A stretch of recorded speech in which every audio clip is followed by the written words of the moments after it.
Tony को यह पता चलता है कि दुनिया के टॉप शेफ्स द्वारा बनाई गई डिशेज असल में बेहद घटिया होती हैं। यहां तक कि एक सड़ा उबला हुआ आलू भी शाही व्यंजन समझा जाता है। मिठाइयों में तो जिंदा झींगे तक घूमते रहते हैं। असल में पूरी दुनिया में खाना पकाने की कला 10,000 गुना खराब हो चुकी है, लेकिन टोनी की कुकिंग स्किल वैसी की वैसी बनी हुई है। यूस इस बात का जरा भी अंदाजा नहीं होता। जब वो उन तीनों डिशेस को देखता है तो कुछ सुधारों का सुझाव देता है। ये बात उन तीनों शेफ्स को बहुत बुरी लगती है।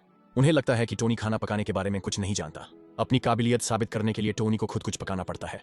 जब वो आलू छीलना शुरू करता है तो तीनों शेफ्स गुस्से में आ जाते हैं और उस पर खाने की बड़बड़ी का आरोप लगाते हैं, लेकिन टोनी उनकी बातों को नजरअंदाज करता है और झटपट तले हुए आलू बना देता है। जैसे ही तीनों शेफ्स उसकी डिश चखाते हैं वे दंग रह जाते हैं, क्योंकि उन्हें कभी अंदाजा नहीं था कि आलू भी इतना स्वादिष्ट हो सकता है। एक महिला बॉस भी टोनी के स्वाद की कायल हो जाती है और यूज एक कुकिंग कॉन्टेस्ट में हिस्सा लेने का न्योता देती है, ये वादा करते हुए कि अगर वो जीत गया तो यूज $1 मिलियन मिलेंगे।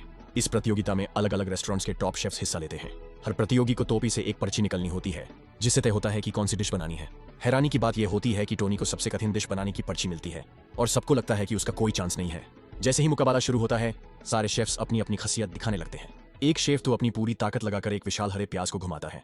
एक महिला शेफ अपनी जबरदस्त जीवन कौशल लाइफ स्किल्स का प्रदर्शन करती है। थोड़ी ही देर में बाकी सभी शेफ्स अपनी डिश पूरी कर लेते हैं, लेकिन टोनी अभी भी चुपचाप काम में लगा होता है। पहले शेफ ने हरे प्याज का सूप बनाया होता है, दूसरे शेफ ने खूबसूरती से सजाया गया टमाटरों का व्यंजन तैयार किया होता है, तीसरे शेफ ने सेफ धुइन से उत्ते मिर्चों की डिश बनाई होती है। जज लोग तीनों डिशेस की भरपूर तारीफ करते हैं और किसी एक को विजेता घोषित करना मुश्किल समझते हैं।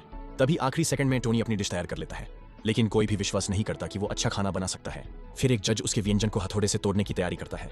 अगले ही पल उस सिरेमिक बर्तन से एक तेज सुनहरी रोशनी निकलती है जिसे देखकर हर कोई हैरान रह जाता है। वो डिश थी सुनहरी चमकती हुई फ्रीड राइस, जो उस स्टार की थी जिसे दुनिया का कोई भी शेफ नहीं बना सकता। जैसे ही जज उस सुनहरी फ्रीड राइस का स्वाद चखाता है वो इतना ज्यादा उत्साहित हो जाता है कि